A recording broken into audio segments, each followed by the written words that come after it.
So hello guys, for today, ituturo ko ngayon sa inyo kung paano mag-hide ng stories sa Messenger. So ayan, pinutin natin ang Messenger at pumunta tayo ngayon sa highlights. And we will tap the add story. Ayan. So, pipili lang tayo ng gusto nating i-my day or i-add sa ating highlights. So ayan. Nakapili na tayo and pumunta tayo ngayon sa settings or privacy. So ayan, makikita natin dyan ang public, friends only, or custom. So pipiliin natin ang hide story. And ayun, pipili lang tayo kung sino ang gusto nating i-hide sa ating mga friends. Ayan.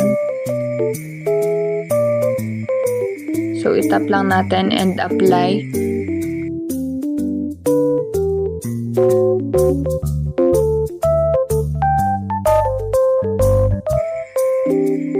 So, kung gusto nyo namang i-public or i-friends only or custom, pwede naman. So, kung custom, dito natin kung sino lang ang makakakita sa ating story.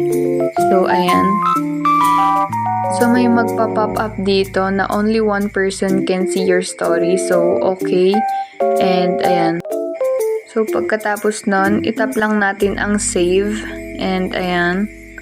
Isi-save lang natin. Okay. Then, ayun na guys. So, pwede na tayong mag-story sa mga gusto lang natin makakita ng story natin at saka hindi. Salamat!